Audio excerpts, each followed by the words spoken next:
여러분 반갑습니다. 이투스 구강사 방동진 선생님입니다. 드디어 여기 독서 종결자가 나왔습니다. 많이 기다리셨을 텐데요. 선생님이 그 국어 종결자라든지 여러 개념학습, 개념 강의를 완강하느라 조금 늦어졌습니다. 하지만 지금부터 선생님이 매일매일 열심히 촬영해서요, 여러분의 독서 능력을 향상시키기 위해 노력하겠습니다. 자, 독서 종결자 깔끔하게 책도 나왔는데요. 제가 오늘 나온 거예요. 따끈따끈한 건데, 이 독서 종결자를 올해 작년에 더 이상의 독서는 없다를 리뉴얼해서요, 좀 더 확실하게 여러분의 독서 능력을 키울 수 있도록 잘 만들었습니다. 자, 예전에는요, 선생님이 5가지 지문 구조를 얘기했는데, 그 5가지 지문 구조를 공부하는 데 있어서 학생들이 조금은 이게 어떤 구조다라고 하는 것들이 힘들게 다가오는 게 있더라고요. 그래서 깔끔하게 3개 구조, 3개의 구조로 여러분이 좀 더 체화가 잘 될 수 있게끔 바꿨고요. 여러 지문들도 신규 지문들로 많이 구성했습니다.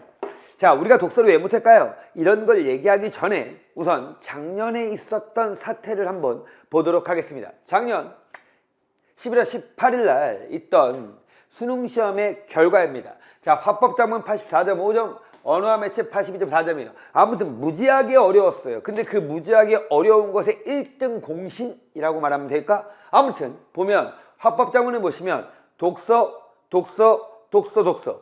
여기도 엄매도 전부 다 독서 이렇게 됩니다. 그만큼 독서에서 힘듦을 느끼는 학생들이 너무도 많아. 그래서 선생님보다 독서를 종결시키러 왔다 이것입니다. 선생님, 이 강의요 치열하게 강의할 거예요. 그리고 이 강의는요 오로지 여러분의 눈을 바라보면서 현장 학생이 아닌 인강 학생의 눈을 바라보면서 강의를 할 것입니다. 그만큼 제가 스튜디오에서 깔끔하게 완벽한 준비를 통해서 여러분에게 강의를 할 거고요.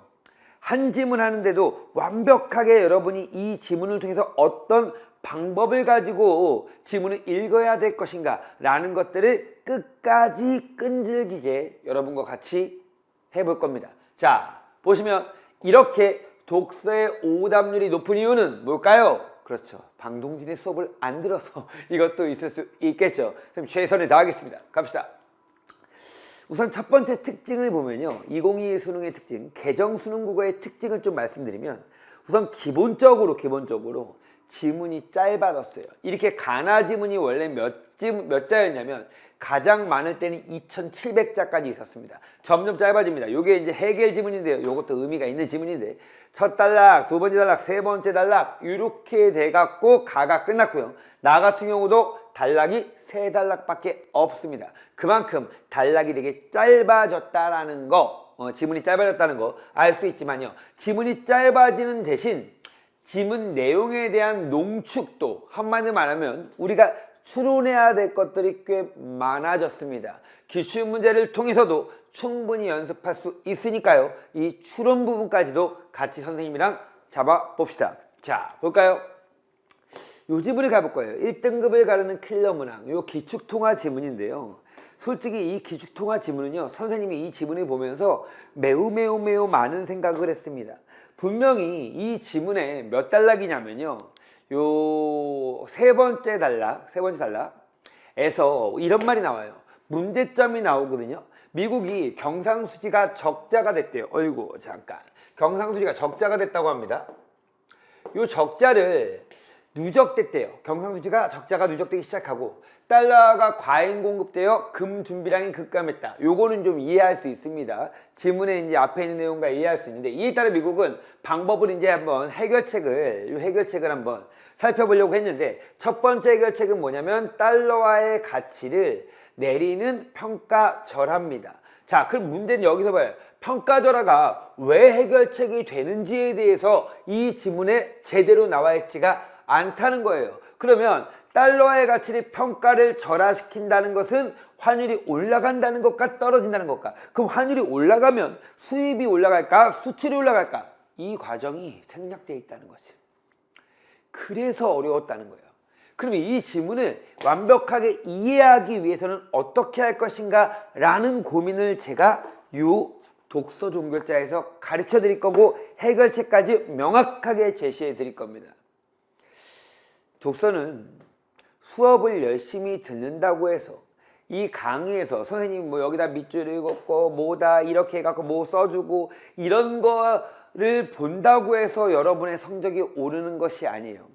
그러면 선생님은 어떻게 해야 되냐면 얘들아 여기 문제점이 나왔고 여기 해결책이 나왔잖아. 그렇지? 이 문제를 해결할 때 이 방법을 왜 썼을까? 이 방법이 왜 해결책이 되는 거지? 라고 하는 지식을 전달하고 이 내용에 대한 이해를 전달한다고 해서 여러분의 성적이 오르지 않는다는 거죠. 그러면 성적은 어떻게 올려야 될까요?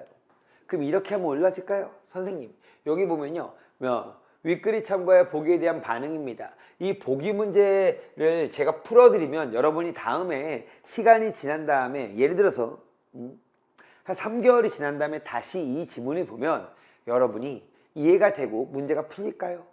그게 아니라는 거예요. 결국은 어떻게 해야 되냐면 치열하게 저의 방법을 가르쳐 줘야 되고 그 방법을 여러분이 체화하는 훈련을 해야 된다는 거예요. 제가 배드민턴을 잘 치고 싶어서 이용대의 경기를 끝까지 보고 열심히 하루에 한 번씩 이용대의 경기를 본다고 해서 배드민턴 잘 치지는 않을 거 아니야. 배드민턴 코치한테 배운 다음에 연습도 해보고 자세도 잡아보고 이렇게 하면서 넘어져 보고 셔틀콕도 놓쳐보고 하면서 뭐냐면 배드민턴 실력이 올라가겠죠. 저는 이 이야기를 꼭 해주고 싶었어요. 독서는 수업을 듣는다고 해서 만약에 독서를 수업을 듣고 여러분이 공부를 안 하고 수업 듣는 다음에 완벽하게 독해력이 강의만 듣고 올라갈 수 있는 강의가 있다면 저는 그 선생님 앞에서 무릎을 꿇습니다. 없습니다. 여러분이 해보셔야 되는 거야. 그 해보시는 방법을 구체적으로 가르쳐주는 것이 또 강사의 하나의 몫인 겁니다. 자, 이렇게 1등급을 가르는 키워드도 해줄 거고요. 다시 왜 독서를 못하는가를 한번 가볼게요. 첫 번째, 독해력 향상 없이 문제만 양치기 하는 학생이 있어요. 특히 기출문제가 중요하대요. 마, 더, 텅 뭐 이런 거, 매, 삼, 미 이런 것들을 기출문제를 매일매일 세 지문 그래 매일매일 5지문 푼다고 해서 성적이 오를까요? 절대 오르지 않아요. 그런 친구는 대부분 이렇게 얘기합니다. 아 선생님 독서 중급자 다 이거 기출문제잖아요. 이 기출문제면요 솔직히 답이 기억납니다. 그래서 저한테는 별로 의미가 없습니다. 라고 하는 이상한 말을 한다는 거지. 선생님은요 여기 있는 지문 10번도 더 봤어요. 근데 이 지문을 볼 때마다 뭐냐면 새로워요. 볼 때마다 와 이렇게 연결되어 있구나. 이런 식으로 읽으면 훨씬 더 좋겠구나. 라고 하는 것들을 계속 생각합니다. 여러분 공부는 겸손하게. 그렇죠? 그러면서 여러분이 열심히 방법을 체화하려는 훈련에서 가장 포인트는 기출이겠죠. 근데 학생들은 대부분 자기 점검 없이요. 해설지 곧바로 봐요. 틀렸어? 해설지 봤어. 17번에 2번 선지 근거는 여기에 있었구나 라고 해설지가 가르쳐줘요. 그럼 해설지를 읽어요. 읽으면 다음에 그 문제 풀어요? 그 문제 맞출 수 있어요? 아니라는 거죠. 왜? 해설지 내용이 기억이 안 날 거거든. 이게 포인트야. 적용돼도 되지 않는 스킬이야. 제가 제일 싫어하는 게 이런 스킬이야. 봐봐. 얘들아. 물론 상황에 따라서 어떨 수 없이 시간이 부족할 때 스킬을 쓸 수 있겠죠. 하지만 독해를 하는 데 있어 스킬? 뭐 이런 선생님도 계세요. 첫 단락 읽고 마지막 단락을 먼저 읽고 그 다음에 두 번째 단락부터 첫 문장 마지막 문장 첫 문장 마지막 문장 이렇게 읽어라. 그리고 선지 왔다 갔다 그러면 숨은 그림 찾기 해라. 될 것 같아? 해봐 되는지. 전 절대 안 된다고 하면 제가 안 돼요. 이해 가셨죠? 완벽하게 정확한 독해를 할 수 있어야 됩니다. EBS 지문을 외운다. 내신 수업입니까? 아니죠. 내신이 아니에요. 물론 EBS 지문이 중요하지 않다는 게 아니야. 중요해. 이번에 해겔 지문도 EBS에 나왔고요. 기초통화 지문도 EBS에 나왔어요. 하지만 외우는 건 아니다. 이 EBS 지문은 뭐야? 이해의 도구로 삼고 어떻게 이해할 것인가에 대한 체화의 관점으로 가셔야 되고요. 기출을 정밀히 분석한 다음에 선생님이 강의 듣고 열심히 도구 차고 기출을 푼 다음에 EBS 지문을 보면 EBS 지문 이거 이상한데? 문장과 문장의 연결관계가 안 맞는데? 이런 것까지도 잡을 수 있을 것이다. 자, 어떤 학생이 이렇게 문제 풀었다고 치워봅시다. 문제를 어떻게 풀었냐면 지문을 읽었어요. 열심히 연필로 읽었네요. 읽은 다음에 문제를 풀었어요. 10번 맞았고 12번 맞았고 12번 틀렸어요. 자, 13번 맞았습니다. 이 친구가 뭔 짓을 했냐면 이런 짓을 했습니다. 12번에 2번 선지 근거가 여기 있구나. 형광펜까지 예쁘게 쳐놨네요. 12번에 4번 선지 근거와 2번 선지 근거가 여기 있구나. 이렇게 형광펜 쳐놨어요. 그리고 여기 4번 선지에 대해서 근거를 찾았다는 말이고요. 근거 찾았어요. 그렇죠? 오케이. 2번 선지, 자기가 쓴 선지에 대해서도 근거를 찾았습니다. 내가 잘못 생각했구나. 틀렸어. 잘못했어. 이제 4번 선지 근거 확인했으니까 이 문제에 대해서 완벽하게 해결됐어. 라고 하면서 뭐 한 거야? 반달친 거야. 그렇죠? 여러분, 이 지문 3개월에 똑같이 풀어봐. 맞힐 수 있어? 맞힐 수 없어. 왠지 알아? 이 근거가 기억이 안 나. 이 근거가 기억이 안 난다고, 여러분. 그렇죠. 그러면 어떻게 해야 되는데 완벽하게 틀린 이유가 무엇인지, 그리고 어느 부분이 독해가 안 돼서 틀렸는지, 그 독해가 안 되는 부분을 어떻게 독해할 것인가 방법을 고민해야지. 그래야지 다음에 이 지문이 완벽하게 이해될 것이고 이 문제도 완벽하게 해결이 되겠죠. 난 이것을 가르쳐주고 싶어. 자, 개정 수능 독서의 특징을 한번 보면요. 우선 독서 영역의 중요성이 확대됐죠. 17문항입니다. 그 다음 EBS 연계 확대입니다. 그래서 EBS 연계 지문도 어떻게 공부해야 될 건지는 제가 다 TCC와 저의 유튜브를 통해서 올려놨어요. 보세요, 제발. 그 다음 지문의 길이를 줄였지만 생략된 정보량의 증거로 고난도 지문이 많이 출제되고요. 결국은 추론 능력, 요 추론 능력이라는 것이 매우 중요해졌다라는 것이 개정 수능 독서의 가장 핵심이다. 하지만 요 강의를 들으면 여기에 대한 것들을 해결할 수 있게 해준다. 이게 저의 목표입니다. 자, 수능 독서에서 가장 중요한 콘텐츠가 뭘까요? 가볼까요? 뭐가 가장 중요합니까, 여러분? 가장 중요한 건 당연히 방동진의 콘텐츠라고 말씀하시면 뭐 제가 할 말이 없지만 가장 중요한 건 뭡니까? 기출과 EBS예요. EBS는 연계를 대비하기 위해서 훈련용으로 하고요. 어떻게 공부해야 될지는 선생님이 다시 수업 시간에 얘기할 거야. 하지만 기출문제가 완벽하게 체화는 뭐로 한다? 기출로 한다. 이게 핵심입니다. 그렇죠? 오케이. 원리를 배운 다음에 수업 시간에 원리를 배운 다음에 이 원리를 기출문제를 통해서 체화한다. 요게 핵심이야. 그 다음에 기출을 거의 다 봤으면 그 다음에 EBS를 좀 보셔야겠죠. 오케이? 자, 갑니다. 한번 가볼게요. 수능 기출문제가 중요할까? 우리 아까 봤던 그 기출통화 지문이에요. 평가절상, 평가절하 이런 말이 나왔죠. 여기 보면 자국통화의 가치는 하락하고 환율이 상승한다 이런 말이 나와요. 그죠? 요 환율도요 충분히 여기에서 이 2018 수능에서 이해가 됐다면 2022 수능도 확실히 좀 더 이해가 도움이 될 것이다. 자, EBS 가볼게요. EBS 보면 브레턴 우주 체제, 여기 보니까 브레턴 우주 체제 나왔네요. 그렇죠? 오케이. 자, 여기 보면 화폐가 수요가 늘면 국내 이자율이 상승하고 외국 자본이 유입되어 환율이 하락함으로써 평가 절상된다. 아하. 여기도 아까 뭐가 나왔어? 평가 절상, 평가 절하 이런 말이 나왔죠. 그럼 EBS 지문에 나왔던 평가 절상 이런 거, 환율 하락 이런 것들이 뭐 해야 돼요? 완벽하게 이해가 됐어야 돼요. 그리고 이런 개념들을 정리를 하는 것이 EBS에서 매우 중요하구나 라는 걸 알 수 있죠. 가볼까요? 선생님이 이 수업이 다 끝나면요 3가지 약속을 확실히 드립니다. 지켜드립니다. 첫 번째 약속, 수능 국어 독서 독해 원리를 정확하게 습득합니다. 그리고 체화까지 하는 방법까지 다 말씀드릴 수 있습니다. 자, 두 번째, 수능 독서의 문제풀이 원리입니다. 예를 들어서 사례 찾기 문제, 올해 해결 지문에서도 뭐가 나왔었냐면, 그렇지, 직관, 표상, 사유에 해당되는 사례를 찾아 이런 문제가 나왔어요. 근데 학생들이 왔다 갔다 거리면서 헷갈리면서 힘들었단 말이야. 사례 찾기 문제는 그 해당 개념의 문장에서 핵심 키워드를 찾아서 적용하는 겁니다. 그렇게 문제마다의 원리가 있어요. 이 원리들이 가르쳐 드릴 것이고 거기를 체화하는 것까지 가게 될 겁니다. 셋째입니다. 수능 독서 17문항입니다. 몇 분 안에 풀어야 될까요? 우리의 마지노선은 몇 분? 그렇죠. 40분이요. 40분. 요 40분 안에 이 독서를 다 푸는 데까지가 우리의 목표야. 풀고 맞춰야죠. 요거까지도 어떻게 하면 빠르게 풀 것인가, 문제풀이 순서라든지 이런 것들을 조정해서 어떻게 할 것인가 또 말씀드릴 겁니다. 자, 저는요 요 비문학 강의가 고난도 강의가 아니라는 걸 먼저 말씀드리는데, 우선 기본적으로 전 뭘 할 거냐면요, 문장 독해와 문단 독해부터 먼저 할 거예요. 아주 문장을 읽는 것이 안 되는 애들이 너무 많아. 거기부터 할 거고요. 미시적 독해. 그 다음에 뭐냐면 글 전체로 갈 겁니다. 처음부터 글 전체 안 가. 이해가시죠? 무슨 말인지 여러분 아시겠지만, 문제 해결형이다 라는 지문의 구조를 안다고 해서 그 지문을 이해하는 건 아니잖아. 그렇죠? 그 문제 부분 자체가 이해가 안 가. 선생님 첫 단락에서 중심화제 찾아서 읽으라고 했습니다. 근데요 선생님, 저는 첫 단락의 첫 문장도 이해가 안 가요. 이런 애들이 너무 많다는 거지.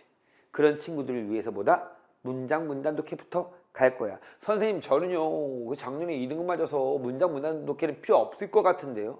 겸손하게 공부하자.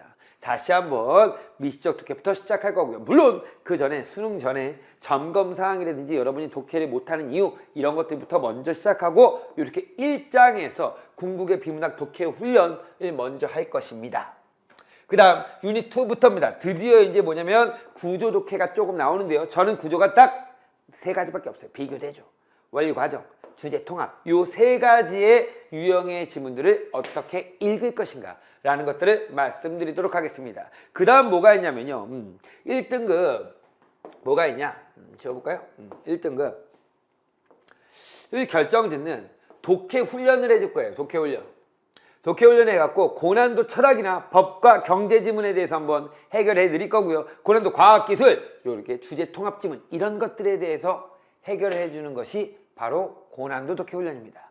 여기까지 제가 해드리면 마무리야. 물론 요 독서전 글자 뒤에 또다시 고난도 독서 완성이라고 해갖고요, 정말 어려웠던 지문들, 어려운 지문들, EBS 연계 지문들 이런 것들을 해주는 수업이 또 하나 있습니다. 아무튼 이 독서전 글자를 들어야지만 그 강의를 들을 수 있게끔 만들어 놨어요. 아무튼 이 독서전 글자부터 깔끔하게 해결하시면 됩니다. 강의에 몇 강이라고 해요 선생님? 15강에서 16강 정도 나오게 될 겁니다. 자, 미시적 독해부터 거시적 독해, 중심화제 핵심 내용 이해하는 거. 자, 그리고 독해 원리 체화, 그쵸? 핵심 기출을 통해 체화 훈련까지 하는 것까지 싹 깔끔하게 제시해 주겠습니다. 강의자 특징 간단하게 살펴볼게요. 기본의 비문학, 기존의, 기본이 아닌 기존입니다. 요거 기존, 그렇죠?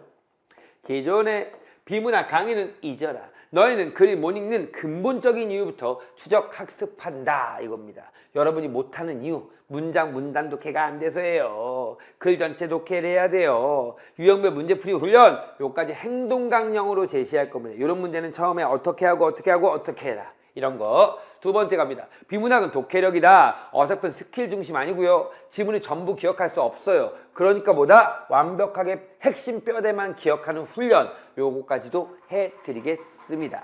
자, 세 번째 갈까요?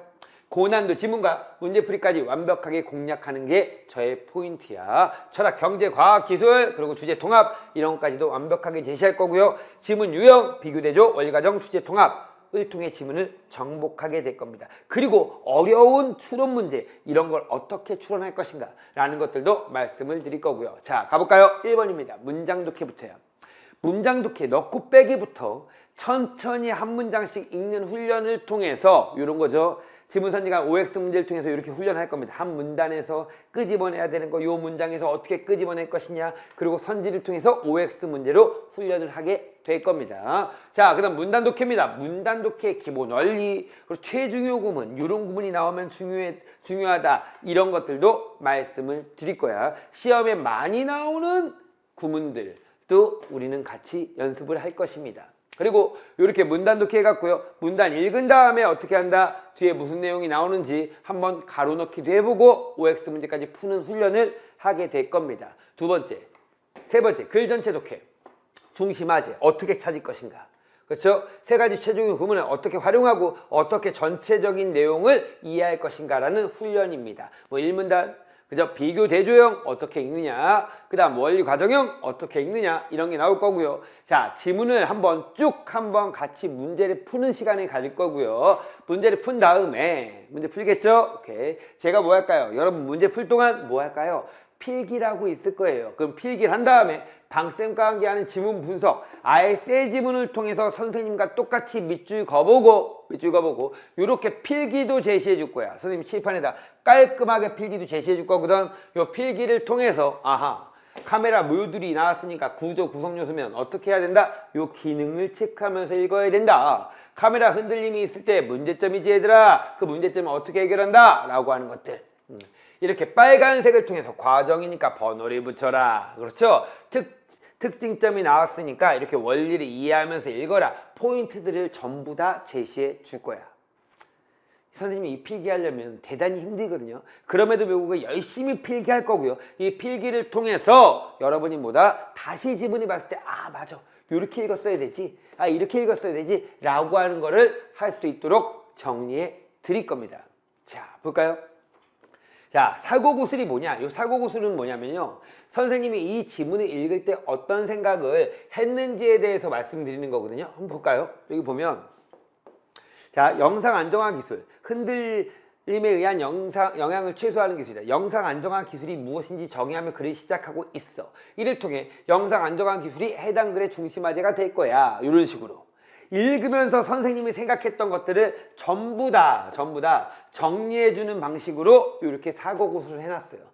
이거 매우 힘든 작업이지만 여러분을 위한 것입니다. 요거 꼭 보시면서 저렇게 읽는 거구나, 저렇게 하는 거구나 라는 것들을 보셔야 됩니다. 그리고 여러분이 세 지문이 나와 있거든. 뭐냐면 똑같은 지문이 3번 나와 있어. 처음엔 여러분 문제 푸는 거, 두 번째 선생님이랑 같이 밑줄그면서 읽는 거, 세 번째는 내음으로 체화하는 궁극의 비문학 9년이라 해갖고 복습용으로 한 번 더 지문이 실려 있습니다. 이 정도 되면 체화 되겠니 안 되겠니? 되겠죠? 오케이. 그 다음 볼까요? 여기서 끝이 아닙니다. 이 강의가 끝났어요. 그럼 여러분은 뭐를 하셔야 돼요? 그렇죠.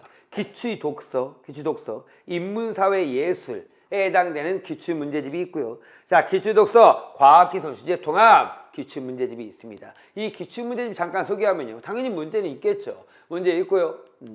그 다음 이렇게 필기, 선생님이 하는 필기네요? 그렇죠. 그 필기가 깔끔한 필기조의 필기로 나와 있습니다. 그 다음 뭐가 있냐? 그렇죠. 여기 보면 해설지 나와 있는데 정답률까지 나와 있어요. 이 정답률 왜 써줬냐면요. 요 16%짜리, 17%짜리, 15%짜리, 20%짜리 봅시다. 답이 4번이거든요. 그럼 이 문제는 어떨까요? 그렇지. 애들이 답이 없어서 찍었다는 거야. 다 골고루 돼 있잖아. 그렇죠? 오케이. 그런 것처럼 특히 매력적인 오답, 어떤 거 15% 이상인 매력적인 오답들은 뭐 하셔야 됩니까? 다시 여러분이 분석을 하셔야 돼요. 그런 것도 다 안내해 드릴게요. 자, 사고구슬도 전지문 다 들어가 있고요. 그 다음 이렇게 심화 어휘라든지 어휘 모르는 애들이 너무 많어. 그렇죠? 그 다음 심화 해설 이런 것들까지 깔끔하게 들어가 있습니다. 선생님은요, 이 독서 강의를 가장 정밀하게 하려고 노력을 많이 합니다. 선생님 문학도 유명하고 언매도 유명하고 화작도 유명하지만 이 독서 영역에서 선생님한테 도움받은 친구들이 너무 많아요. 국어가 어렵지 않다는 자신감을 갖게 해주는 난독증을 치료해주는 수업이라고 되어 있네요. 비문학의 신, 공부의 신 만들어줍니다. 이렇게 나와 있습니다. 열심히 강의할 겁니다. 여기 저는 이거 되게 좋네요. 문장부터 읽는 걸 가르쳐 주셔서 효과 만점. 그렇죠? 오케이. 문장부터 어떻게 읽을 건지 말씀드리는 것이 저의 목표다. 수강 대상 누굴까요? 여러분 모두 다 들으시는 게 맞습니다. 비문학 저는 아직까지 강의 안 들었어. 그럼 이 강의를 통해서 체화 확실히 하시는 것이 중요하다. 기초부터 고난도 비문학까지 완벽하게 끝내 드리는 것이 저의 목표가 되겠습니다. 자, 독서종글자 준비 열심히 했습니다. 교재도 열심히 만들었고요. 선생님 1강에서 멋지게 완벽한 준비해서 여러분한테 찾아뵙겠습니다. 여러분도 각오 단단히 하시고 열심히 한번 수업 들어서 이번엔 비문학 때문에 우리가 눈물 흘리는 날이 없도록 노력합시다. 1강에서 뵐게요. 안녕!